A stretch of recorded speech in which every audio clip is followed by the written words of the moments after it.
Welcome everyone to episode number 5 of the UnBusiness show. I'm Marshall Stern, and I'm extremely excited to introduce you to my guest this week. So we're doing things a little bit differently. This week I've been slowly introducing one of the steps in unbusinessing your business, looking at your business a little bit differently, and that is, if you've been seeing the post, it's all about mindset. And mindset usually is thought of as just the thoughts we have.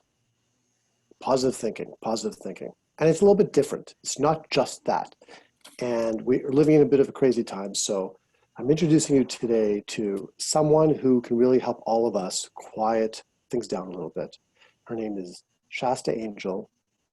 She is a deep flow therapist and teacher here in British Columbia, Canada.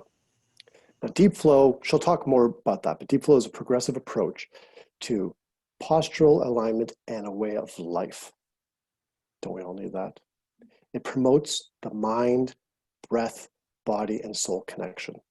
She helps to elevate her clients to their true potential and ensuring that the information revealed during the experience transfers to daily life. Shasta, welcome to UnBusiness. Thank you very much for having me. This is exciting. So I'm really excited for this because we live in this time, obviously, with the pandemic, the political environment. I'm not mentioning the debate the other day. What's going on with the racism, just everything going on in the world. It's been a really crazy 2020. And people, business owners, everyone, families, we're all affected. It's crazy out there. So before we get into the deep part of the deep work you do, because I want our listeners to understand a little bit more and to get some tips from you. But why, before what you do, why do you do what you do? So I'll take my why into levels. So for me, my profession is, for me, a lifestyle. So I viewed, my life isn't separated. I've had that experience of climbing a ladder and have a separating life, and it didn't really complete me. So I view my profession as a part of my lifestyle. And when I get into that, the heart of my practice is I am a space holder. I provide the container for things to happen and open up. I don't have an expectation because it's such a personal thing. So I'm like, I'm gonna do this and you're gonna have this experience and this is how you're gonna feel. I just provide the container for what's already innate in your own being to connect and move through. And that's more my why. So being in that moment with a one-on-one or in a group, when someone on their own with just me providing container makes a connection, has a breakthrough, whether it's little or small, or finds something deeper about themselves, that is why I do it, because that person is making these amazing steps, and just for me to be in that presence of that and to have that gift of being there for that moment, even if I'm just a helper in a class, and it's just a profound thing for me, and that's why I do what I do. I muted myself there, sorry. I saw that, yeah. That's right, I was about to talk. So obviously, like I said, we live in these crazy times, and we spoke briefly at the beginning, because a lot of people get, I wouldn't say get confused with mindset. And that's what really we're talking about in UnBusiness this week, because it's kind of the third step in our UnBusiness approach. How can people, rather than just sitting there, kind of from like The Secret, right? Sitting on the side of the crib thinking, oh, I'm going to manifest my destiny. I'm going to make so much money. I'm going to, business is going to be wonderful. Everything, COVID's going to be over. Instead of these positive thoughts, because that thoughts do affect our actions, which affect our outcome. Yeah, absolutely. But we have to get our thoughts in check. So how do we do that rather than just, affirmations are great, but how else can we do it? Yeah, so just checking in with the mind is leaving out, it's like leaving out the other half of you, which is your body. Your body and mind work together in so many ways. So we all know someone, or it could be ourselves, where we do a lot of living up here, and it's probably a little bit of slightly spinny type feeling. I like to say it's your monkey brain. So even when you're giving the positive affirmations, blah, blah, blah, if you're not grounded or in your own body, that has a very little effect. It's very fleeting. So usually with most people, the very first thing is, notice what your feet feel like on the ground. When's the last time you noticed your feet and what they felt like and how they felt when you walked or touched or had felt a pebble? Because we're so busy up here, we've literally forgotten even what our body feels like to ourselves. And they are so connected that they feed into each other. So you can tell yourself your goals and the positive thinking, but if your body isn't receiving that information, it can't perpetuate it. So if you're sitting, standing, and your posture is shoulders come forward, someone who's sad or stressed, actually when you're stressed, shoulders come up, right? Yeah. This emotion that your body is telling itself will feed back into your mind and perpetuate the stress or the grief or the sadness or the heart protector. And it's hard to break. You can't break one without the other. Does that make sense, or should I get more into detail? Well, it makes sense, but it's funny because I've seen, look, meditation's been around for forever, right? Yes. Deep breathing's been around forever, but a lot of people would see this and they might have said, okay, I'm going, this is like hocus pocus. I'm clicking off because it's not what the books say. Business books, these are business people. They want to get from A to B, right? So does it really work? I mean, I know it works. Absolutely. Right? Yes. I meditate every day. I started that about 6 months. Well, 6 months ago. It's from COVID. Okay, I started 6 months ago. So I know it works. But a lot of people just think, but it's not easy. But nothing is. I think the best way to bring that to is, like we were talking before, when your relationships, your work life, your home life, out in the world, the one deciding factor and the most constant is that it's always you, right? You are bringing yourself to work. That's the deciding factor. And if you want any of that to change, you have to work on you to change everything else. So, everywhere you go, there you are. Like, you can't escape you, no matter what. And all your baggage is coming with you. And that's how you meet your relationships, and that's how you meet your work, and that's how you work on your small, your business, entrepreneurship, and all that stuff. You can't change that without changing yourself first, because that's who you're bringing to it, and there's no escaping that.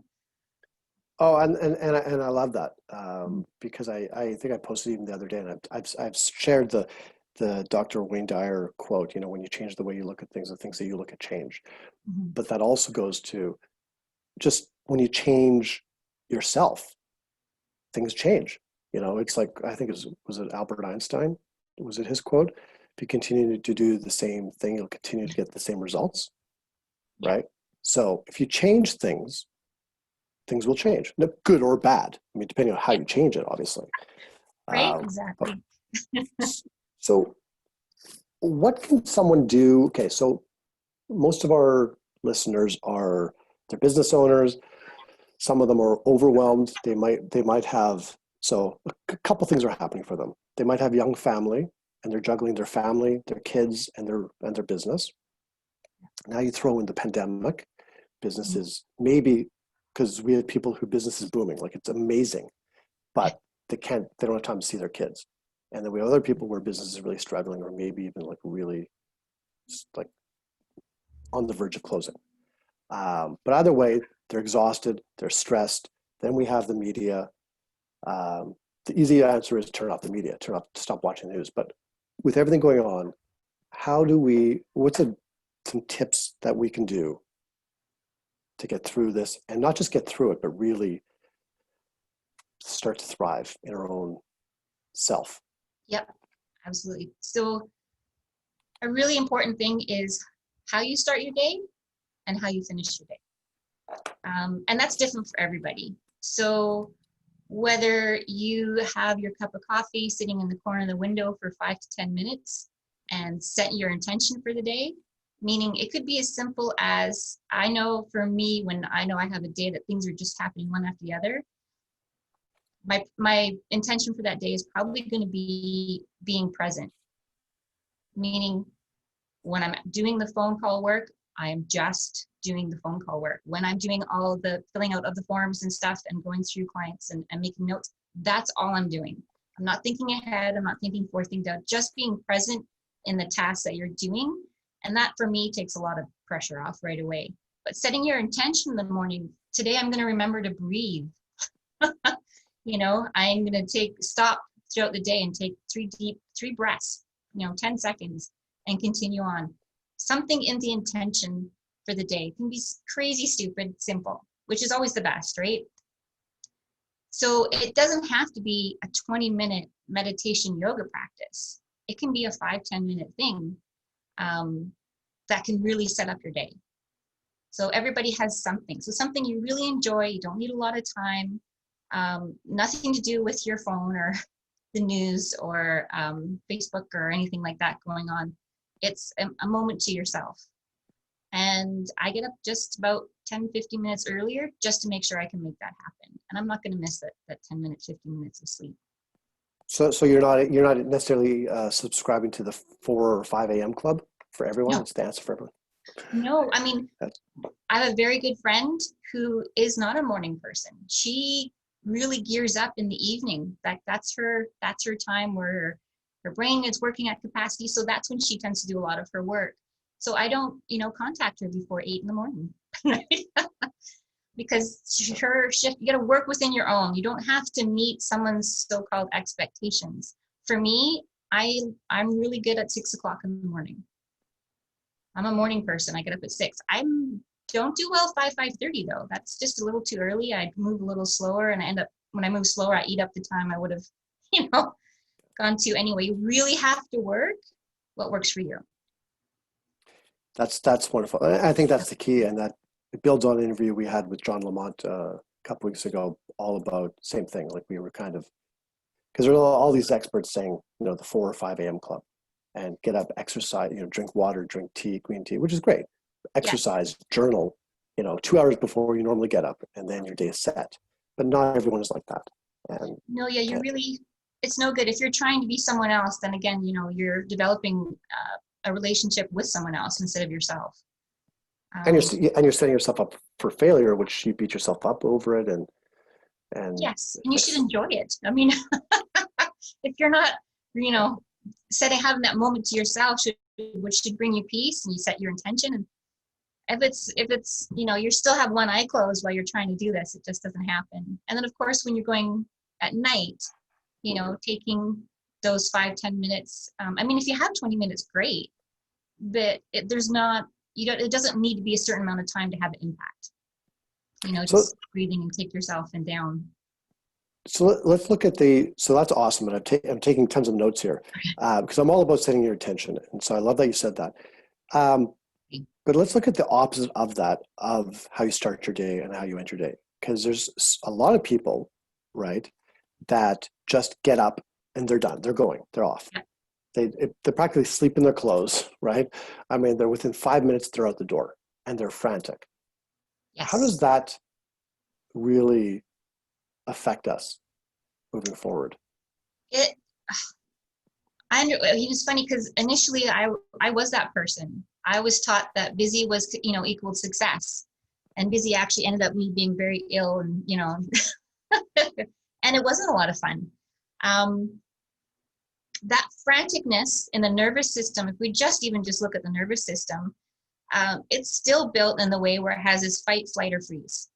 So when you jump out of bed and go, and you're already thinking, okay, I've only got 5 minutes to get this done. I want to get in the car. I got to pitch the bus or whatever that is. And your brain's already rolling forward.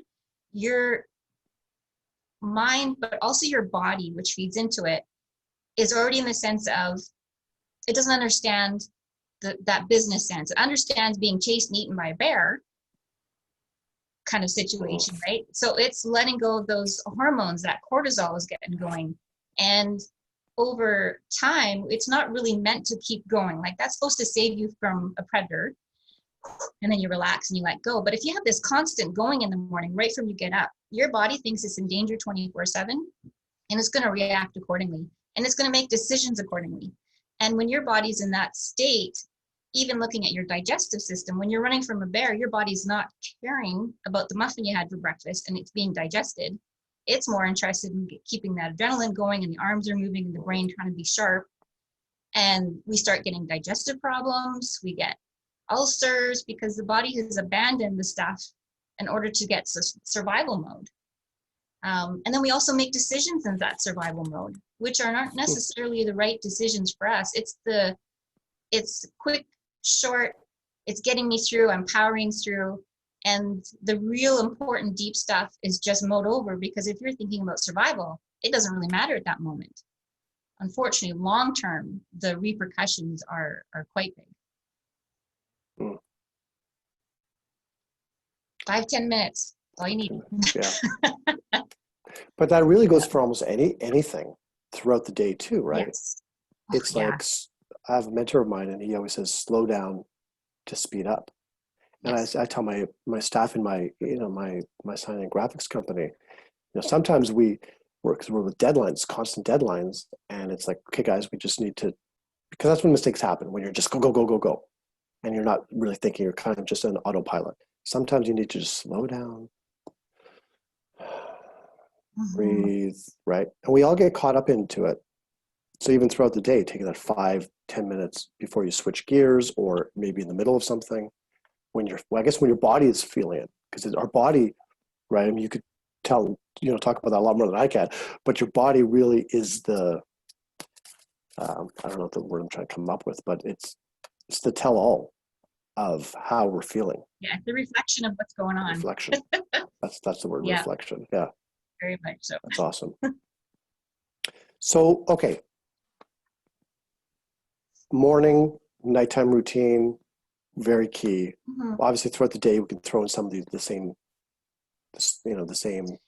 Yeah, actually, What else? I have a good example. A friend is a lawyer. So, and he's very busy, and it's a go definitely kind of profession, right?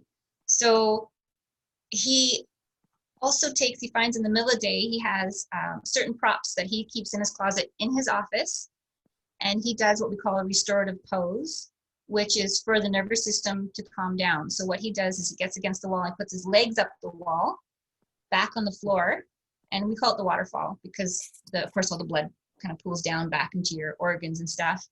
And he does this every day for 50 minutes. There's a 50-minute window he schedules in, so he can pull all his props out, get against the wall, put his feet up the wall, and he stays there. And that's his reset midday, because the morning gets him kind of wound up and he's doing a million things. And that 15 minutes of putting in the body into position where it naturally calms down, and he works on his breathing. And then he comes from an area of grounded and true self in order to make those decisions for the rest of the day. And that's a good example, just because that lifestyle that in his profession is extremely changing and diverse and important decisions and high pressure. And it's everything, I try and stay away from. But he has found his tools to make it happen. And right midday, 50 minutes blocked off just for him to reground, make sure his body and his mind are working together and are in a calm state. And it's such a simple thing. And he just 15 minutes restorative pose. I mean, there's a lot of them. You can go online easily. I might not get back up if I do. Makes all the difference in the world to him. Right? So I might not get back up. So I've lost people to sleep. But yeah, so there's that. I mean, even simply, like I tell people, my clients, even just obviously getting out in nature, just getting out and just being in nature, being a lot of people like to go out, listening to music is great as well. But sometimes, like when I go on a walk, sometimes I'm with myself. I don't even want to listen to music. At times, I just want to hear the birds, just be, right? Yeah. And I like to call that, I read it too, where they call it green therapy. Did you hear that? Yeah, I think green for a green second, therapy. or green Yeah. therapy. And I think if you don't see any nature or green or anything, I think it's 30 days where you start to actually go a little loopy. Okay. So that really speaks to how important that is. Yeah. Well, I mean, it's amazing every time, and I don't do it a lot. I need to go camping more, but it's same like whenever I've gone Mm. camping, I'm like, I took my son camping to, I think last time, not, we were going to go this summer, but so last summer we went with a friend of mine, and my son's big into, he's 15 and he's big into gaming and that kind of stuff, electronics. And after the first day, we were sitting by the campfire and he just looked at me and he goes, I'm so relaxed, you know. Yeah, So right. I shouldn't say the second part, which was like 2 days or the end of the second day, he was like, I want to go home. But, you know, but forget that part. I'll edit that out. No, but seriously, like he was feeling really relaxed, which we all need. So, Mm-hmm. Yeah, gaming's a stimulant. well, yeah, no, exactly. Okay, so that's perfect. No, this is a lot of good stuff. So when clients come to see you, what can they expect? Um, so it depends. So if I was doing one-on-one, usually one-on-one, it does involve me doing body work and breath coaching. I spend, I usually spend the first 15 minutes, we're just talking first 15 minutes, kind of what's happening in their lives, what's coming up. And so that gives me a starting point. But at that point too, I mean, I work with people a long time. I think my longest client is nine years now. And so each time we have that 50 minutes of chatting, it gets a little deeper and things come out and you develop this relationship. So this really grows over time. And as life changes for everybody. So I want to know mentally what's kind of going on, what's happening in life, and then physically, what's hurting, what's causing problems. And then we get into going at this is our initial, our first visit, how they stand in their body, how they hold themselves. So that gives me a lot of information physically what I'm going to be worked with, but also what might be coming up emotionally and in their mind that they might not even be really aware of. So I mean, my treatment room, there's a lot of little talking and there's breath work and there's questions.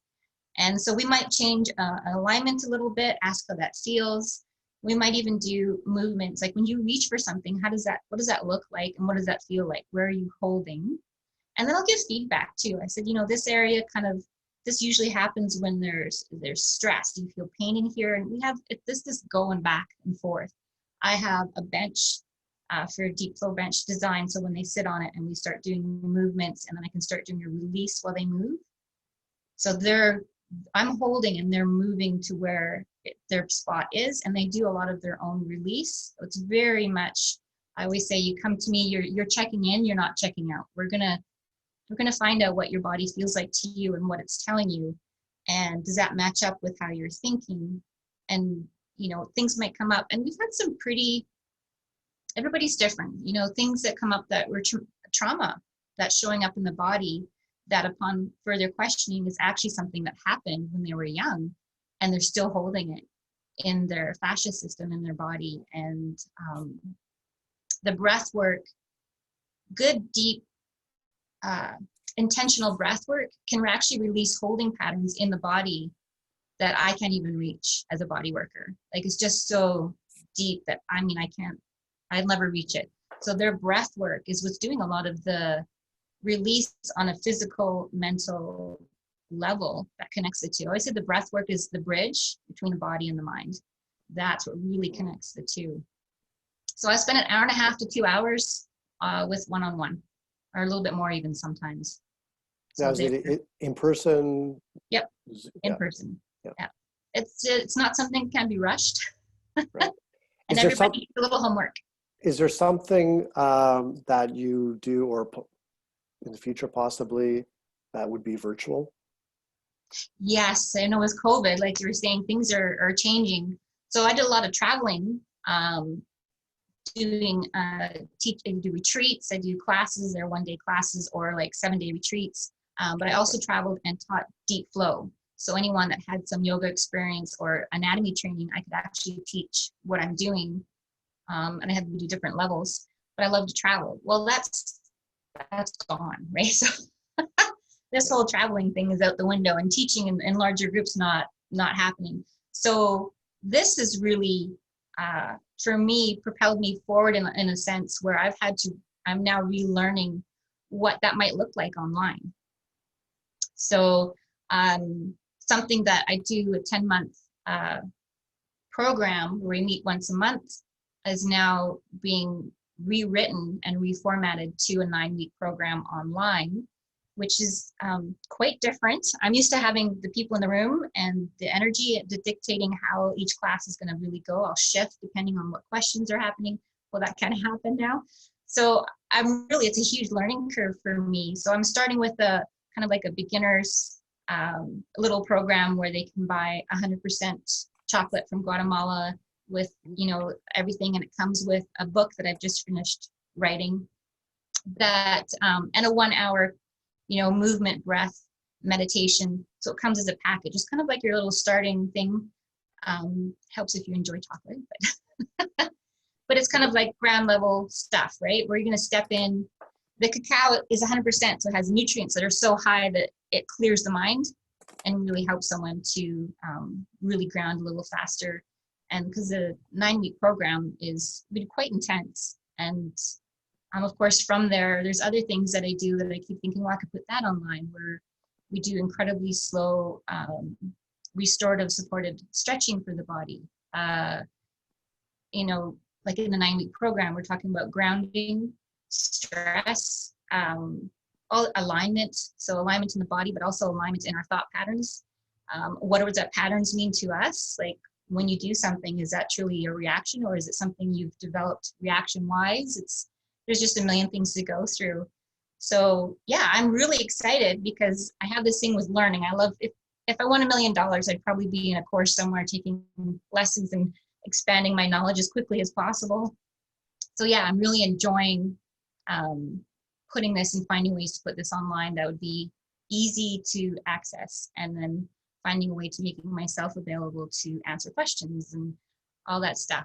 So I've hired 2 people to help me do that. So we'll see how that goes. Oh, no, great. It's growing and changing. Yeah, no, Yeah. that's great. And that's adapting to the new, I'm not going to say the new norm, new temporary norm, but that is, Yeah. that is, I don't know if it's just normal now. it's a new norm. It's a new norm. That's that way.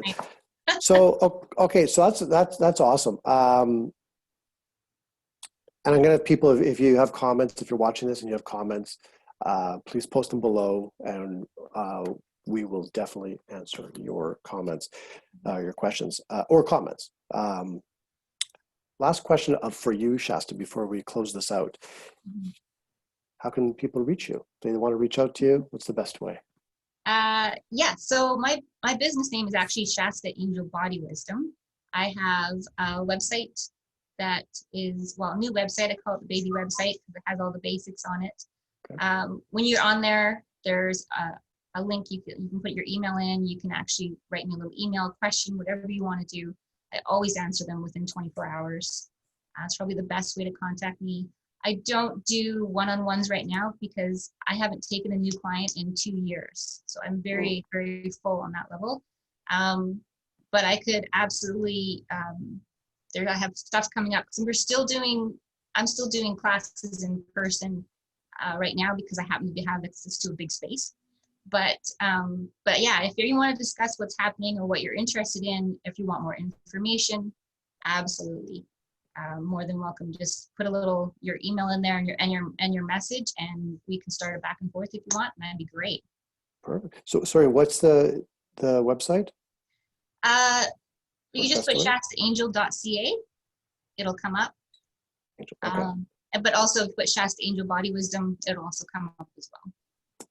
Perfect. Well, that's great. No, I think that's amazing. I've actually learned a lot, and I'm going to actually slow down a little bit more intentionally in the morning. I'm not bad, but there's always work. If you can bring more ease to your day, I always like to say, you don't have to hold your steering wheel that tight. Can you just, bring a little more ease, not brush your teeth hard because you're in a hurry, My challenge, my issue, my family knows this, is I'm impatient and I don't like to be late. So being late, especially for my kids, if they have like a baseball game, I remember one time, I'm not going to get into the details, but it was not pretty. We were late, there was traffic, and in the end, like it was just a baseball game. Actually, I think it was a practice. I don't even think it was a game. I don't know, but yeah. And my body, like I know, I totally felt it. Like it was as Yeah, tense as it could be. give So yourself some good anxiety there.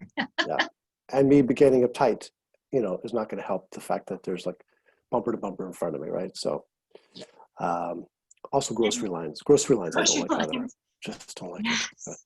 That going in So and grab something quick just didn't happen. And oh well, there it is. I always say there it is. I know something's not going to go 100% today, and every time it happens, like, oh, there it is. Okay, well, this is there we what's go.